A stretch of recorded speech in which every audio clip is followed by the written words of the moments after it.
Hello po sa inyong lahat mga ka-crypto. Ako po si Pinoy Crypto Trader at sa video na ito ay atin pong pag-uusapan ang tungkol dito kay Chainlink. Kung saan ang sabi po rito ay Chainlink or Link reaches 2-year high and market cap source. Kaya yan. Ayon po rito ay lumago raw po ang market cap ni Chainlink.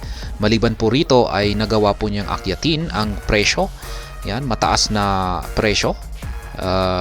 Kung saan ay ito po ay yung kanyang 2-year high. Yan, yung kanyang pinakamataas na presyo na kanyang nakamit nitong nakalipas na 2 taon.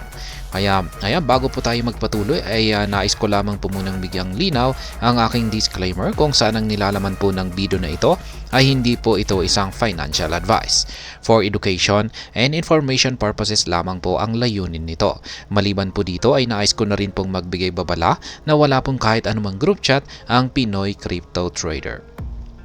At ayan, ang sabi po rito ay Chainlink is one of the top performing cryptocurrencies so far in 2024.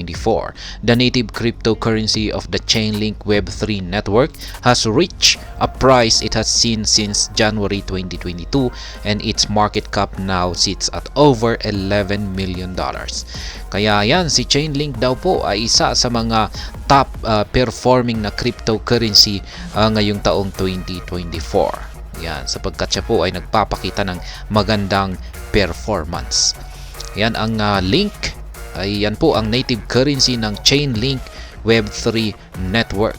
Ay nagawa po niyang akyatin ang presyo na hindi pa niya nagagawang akyatin mula pa noong January 2022. At yan, yung kanyang market cap ay lumago na rin at ito na raw po ay nasa higit $11 million na.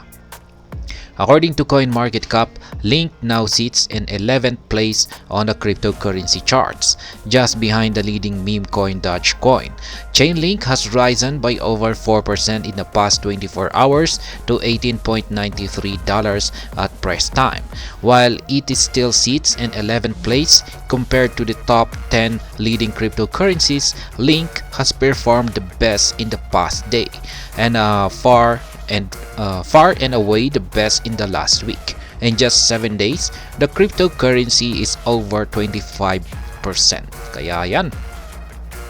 Base po kay CoinMarketCap, ay si Link ay ngayon ay siya na po ang ika-11 ayan, sa mga cryptocurrency charts. Kaya siya lamang po ay nasa likuran lamang ng meme coin na si Dogecoin. Ayan.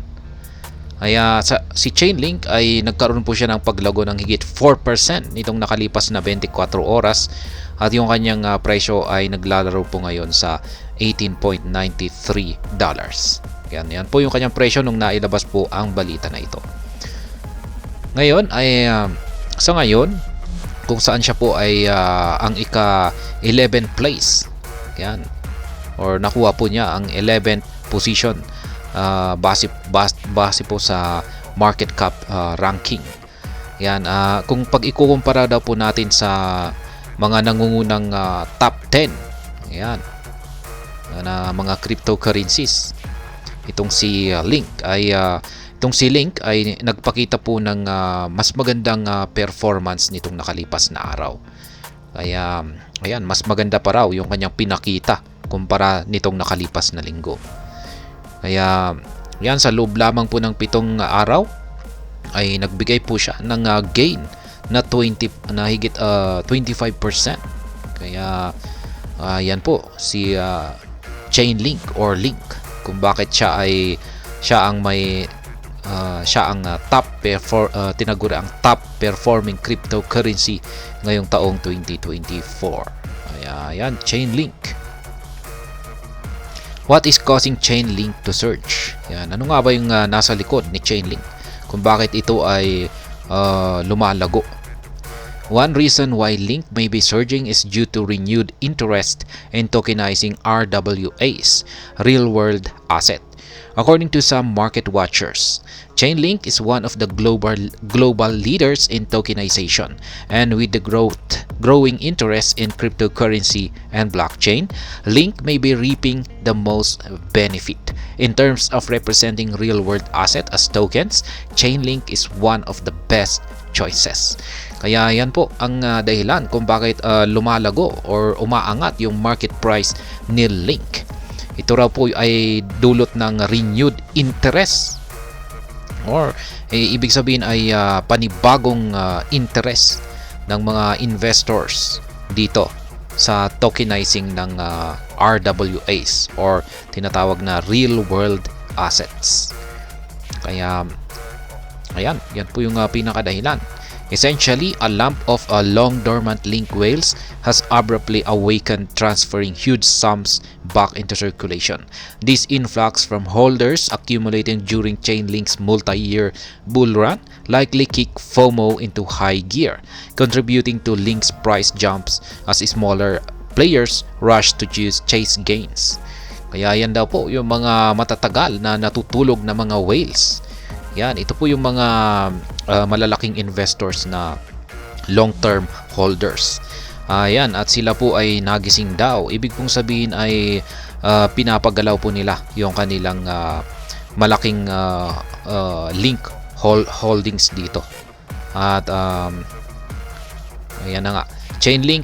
Chainlink's all-time high was reached in May 2021, hitting north of $52 while the number is still far from reach. Chainlink's recent performance indicates that interest is growing at a similar rate as before that high.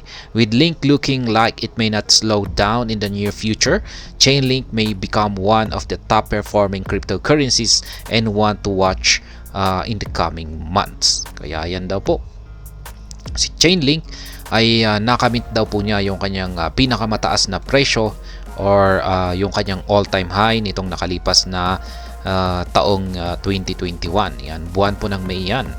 Nahit po niya ang mataas na presyong $52. Kaya yan, ngayon ay medyo malayo pa yan. Mataas pa yan yung presyo na ito para balikan ni Chainlink. Ngunit base raw po sa nakaraang performance na ipinakita ni Chainlink ay nagpapakita po ito ng isang growing interest or dumarami po ang nagkakaroon ng interest dito kay Chainlink, kung saan ay yung interest na ito ay may parang pagkakapareho noong nagawang akyatin ni Chainlink ang kanyang all-time high price na ito. Kaya ayan, si Link ay mukhang hindi raw siya bumabagal.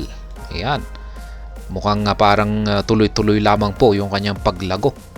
At dahil dyan ay si Chainlink ay posibleng siya po ay magiging isa sa mga top 10 na performing cryptocurrencies sa mga paparating na buwan.